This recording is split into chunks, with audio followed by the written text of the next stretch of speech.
ॐ त्र्यम्बकं यजामहे सुगन्धिं पुष्टिवर्धनम् उर्वारुकमिव बन्धनान् मृत्युर्मुक्षीयमामृतात्। ओम नमः शिवाय। आप सभी का मेरे YouTube चैनल भक्ति सागर में पुनः स्वागत है। आप सभी शिव भक्तों को सावन के आखिरी और चौथे सोमवार की ढेर सारी शुभकामनाएं। आज के अपने इस वीडियो में हम सावन सोमवार की व्रत कथा का स्मरण करेंगे।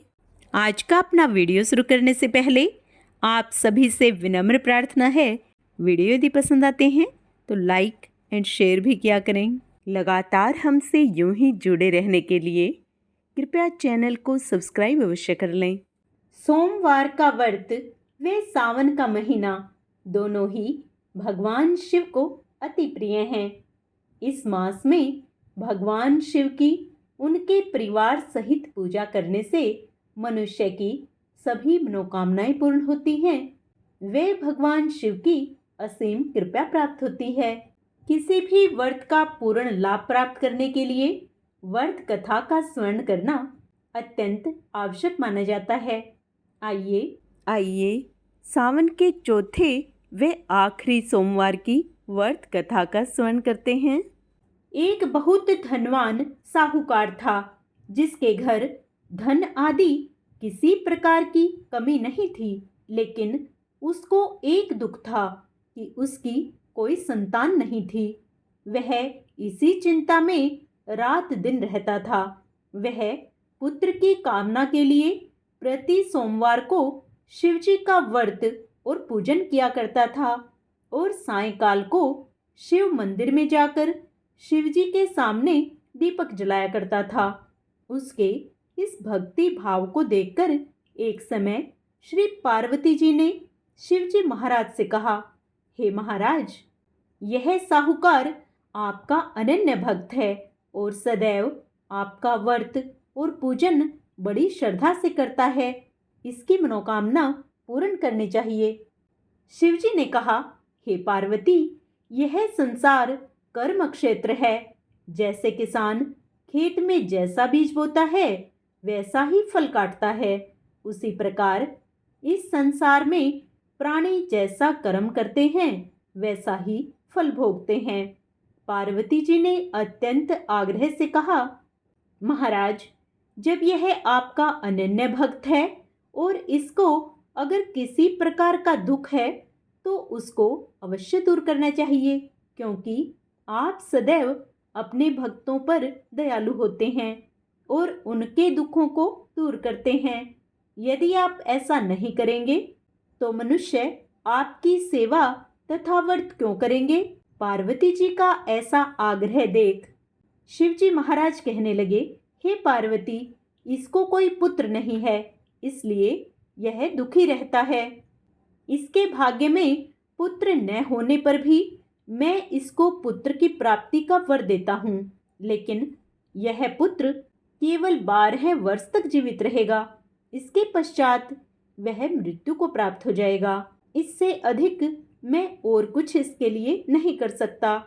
यह सब बातें साहूकार सुन रहा था। इससे उसको ना तो कोई प्रसन्नता हुई और ना ही कुछ दुख हुआ। वह पहले जैसे ही शिवजी की भक्ति करता रहा।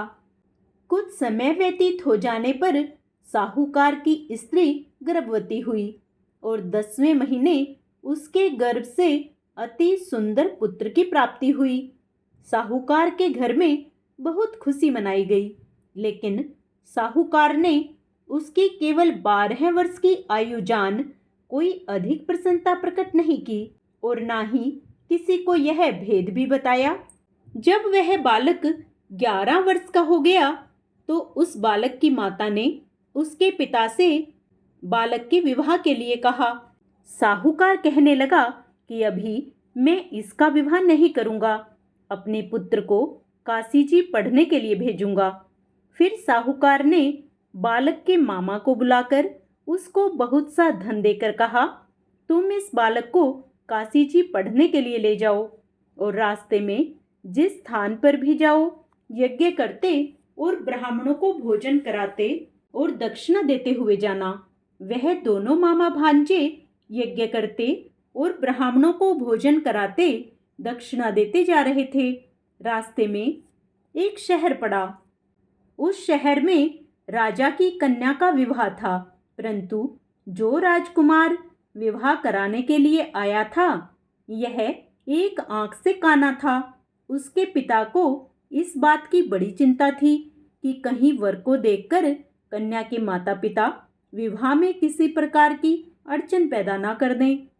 इस कारण जब उसने अति सुंदर सेठ के लड़के को देखा तो उसने मन में विचार किया कि क्यों ना द्वार चार के समय इस लड़के से वर का काम चलाया जाए।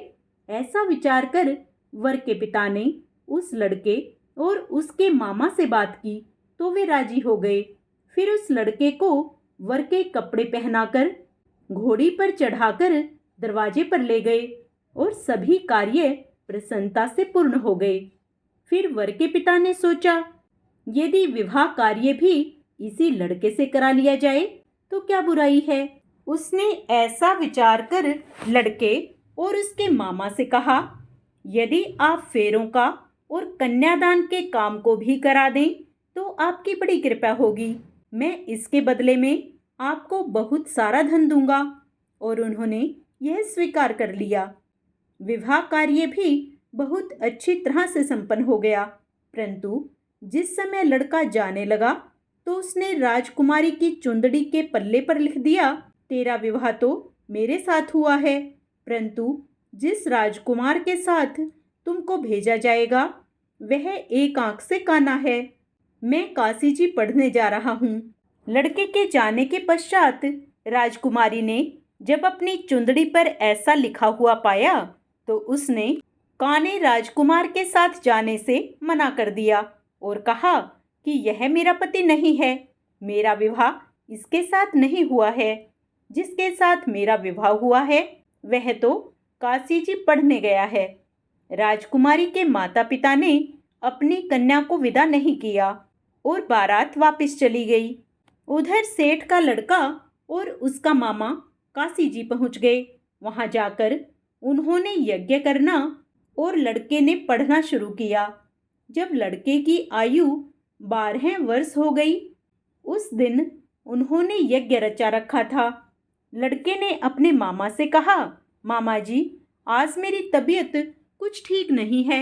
मामा ने कहा, अंदर जाकर सो जाओ। लड़का अंदर जाकर सो गया और थोड़ी ही देर में उसके प्राण निकल गए।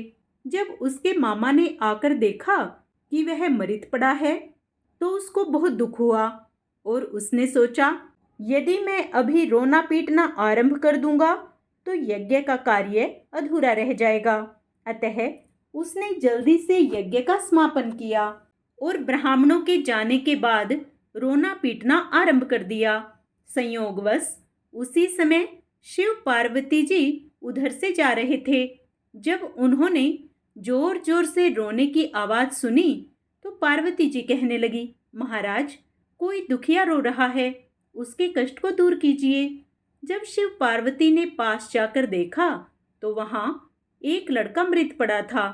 पार्वती जी कहने लगी, महाराज यह तो उसी सेठ का लड़का है जो आपके वरदान से पैदा हुआ था। शिव जी कहने लगे, हे पार्वती इसकी आयु इतनी ही थी सो यह भोग चुका। तब पार्वती जी ने कहा, हे महाराज इस बालक को और आयु दीजिए, नहीं तो इसके माता पिता तड़प तड़प कर मर जाएंगे। पार्वती जी के बार बार आग्रह करने पर शिव जी ने उसको जीवन दान दे दिया और शिवजी महाराज की कृपा से लड़का जीवित हो गया। शिव पार्वती कैलाश चले गए। शिक्षा पूर्ण होने पर वह लड़का और उसका मामा उसी प्रकार यज्ञ करते तथा ब्राह्मणों को भोजन कराते हुए तथा दक्षिणा देते हुए अपने घर की ओर चल पड़े। रास्ते में उसी शहर में आए जहां उसका विवाह हुआ था। वहां पर जाकर उन्होंने यज्ञ आरंभ कर दिया तो उस लड़के के ससुर ने उसको पहचान लिया और अपने महल में ले जाकर उसकी बड़ी खातिरदारी की। साथ ही बहुत दास दासियों सहित आदरपूर्वक लड़की और जमाई को विदा किया।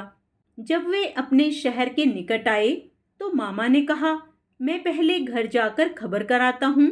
जब उस लड़के का मामा घर पहुंचा तो लड़के के माता पिता घर की छत पर बैठे थे और उन्होंने यह प्रण कर रखा था कि यदि हमारा पुत्र सकुशल लौट आया तो हम राजी खुशी नीचे आ जाएंगे, नहीं तो छत से गिरकर अपने प्राण दे देंगे।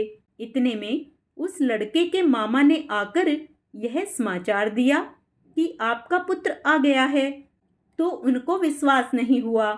उसके मामा ने शपथ पूर्वक कहा कि आपका पुत्र अपनी पत्नी के साथ बहुत सारा धन लेकर आया है। तो सेठ ने आनंद के साथ उसका स्वागत किया और सब बड़ी प्रसन्नता के साथ रहने लगे। इसलिए जो कोई भी सोमवार के व्रत को धारण करता है अथवा इस कथा को पढ़ता या सुनता है, उसकी समस्त मनोकामनाएं पूर्ण होती हैं तथा इस लोक में सुख भोगकर अंत में सदाशिव के लोक को प्राप्त होता है। भगवान शिव ने जैसा फल सेठ व उसकी पत्नी को दिया वैसा ही हम सबको भी दें। जो उनकी कथा को पढ़े या सुने उनके सभी मनोरथ पूर्ण हों। ओम नमः शिवाय। हर हर महादेव। हम गणेश भगवान का ध्यान करते हुए गणेश जी की एक कहानी सुनेंगे। एक बार भगवान गणेश बाल रूप में चुटकी भर चावल और एक चम्मच में दूध लेकर पृथ्वी लोक में निकले। वे सबको अपनी खीर बनाने को कहते जा रहे थे, पर सबने उनकी बात को अनदेखा कर दिया। इसी दौरान एक गरीब बुढ़िया ने उनकी खीर बनाना स्वीकार कर लिया तथा एक भगोना चूल्हे पर चढ़ा दिया। इस पर गणेश जी ने घर का सबसे बड़ा बर्तन चूल्हे पर चढ़ाने को कहा। बुढ़िया ने बाल लीला समझते हुए घर का बड़ा भगोना चूल्हे पर चढ़ा दिया। कुछ देर बाद ही एक चमत्कार हुआ। गणेश जी के दिए चावल और दूध बढ़ गए और पूरा भगोना उससे भर गया। इसी बीच गणेश जी नहाने के बाद खीर खाने की बात कहते हुए वहां से चले गए। पीछे से बुढ़िया के पोता पोती आए तो भूख लगने पर बुढ़िया ने उन्हें वह खीर खिला दी। खीर बनते देख रही पड़ोसन को भी बुढ़िया ने कटोरा भरकर खीर दे दी। बेटे की बहू ने भी चुपके से एक कटोरा खीर खाने के साथ एक कटोरा खीर छिपा भी दी। इसके बाद भूख लगी तो बुढ़िया ने भी खाने के लिए खीर हाथ में ले ली और बोली, आजा रे गणेशा, खीर खा ले। तभी गणेश जी वहां पहुंच गए और बोले कि मैंने तो खीर पहले ही खा ली है। जब बुढ़िया ने पूछा कि आपने कब खीर खाई, तो वे बोले कि जब तेरे पोता पोती पड़ोसन वे बहू ने खाई तभी मेरा पेट भर गया। इसके बाद जब बुढ़िया ने बाकी बची खीर के उपयोग के बारे में पूछा तो गणेश जी ने उसे नगर में बांटने को कहा। जब बुढ़िया ने खीर बांटी तो राजा को भी इसका पता चल गया। इस पर उसने बुढ़िया को अपने दरबार में बुला लिया। सारा माजरा जानकर उसने बुढ़िया का खीर का भगोना अपने पास मंगवा लिया। पर राजा के महल में जैसे ही वह पहुंचा तो उसमें कीड़े मकोड़े और जहरीले जानवर गिर गए। यह देख राजा ने वह बर्तन वापस बुढ़िया को दे दिया, जो उसके घर ले जाते ही वापस पहले जैसा हो गया। इसके बाद बुढ़िया ने फिर गणेश जी से बची हुई खीर के उपयोग के बारे में पूछा तो उन्होंने झोपड़ी के कोने में गाड़ देने को कहा। गणेश जी के कहे अनुसार बुढ़िया ने ऐसा ही किया। बुढ़िया रात को सो गई और गणेश जी उसकी झोपड़ी को लात मारते हुए अंतर्ध्यान हो गए। अगले दिन जब बुढ़िया उठी तो उसे अपनी झोपड़ी महल में बदली हुई और खीर के बर्तन में सोने जवाहरात भरे मिले। गणेश जी की कृपा जानकर बुढ़िया बहुत प्रसन्न हुई। इसीलिए कहा जाता है, हे गणेश जी महाराज, आपने जैसा फल बुढ़िया को दिया वैसा हम सबको देना। कथा कहने वाले, हुंकार भरने वाले और सुनने वाले के भंडारे भरे रखना। ओम गणेशाय नमः। व्रत का पूर्ण लाभ प्राप्त करने के लिए वे भगवान शिव को प्रसन्न करने के लिए आइए अब हम सब मिलकर भगवान शिव की आरती करें। ओम जय शिव ओंकारा, प्रभु हरि शिव ओंकारा, ब्रह्मा विष्णु सदा शिव अर्धांगी धारा। ओम हरे हरे हरे महादेव। एकानन चतुरानन पंचानन राजे। हंसानन गरुड़ासन वृषवाहन साजे। ओम हरे हरे हरे महादेव। दो भुज चार चतुर्भुज 10 भुज ते सोहे। तीनों रूप निरखता त्रिभुवन जन मोहे। ओम हरे हरे हरे महादेव। अक्षमाला वनमाला मुंडे माला धारी। त्रिपुरारी कंसारी करमाला धारी। ओम हरे हरे हरे महादेव। श्वेतांबर पीतांबर वाघांबर अंगे। सनकादिक ब्रह्मादिक भूतादिक संगे। ओम हरे हरे हरे महादेव। कर मध्ये च कमंडलू चक्र त्रिशूल धरता। जग करता जग हरता जग पालन करता। ओम हरे हरे हरे महादेव। ब्रह्मा विष्णु सदा शिव जानत अविवेका। प्रणवाक्षर के मध्य यह तीनों एका। ओम हरे हरे हरे महादेव। त्रिगुण शिव जी की आरती जो कोई नर गावे। कहते शिवानंद स्वामी मनवांछित फल पावे। ओम हरे हरे हरे महादेव। ओम नमः शिवाय। हर हर महादेव।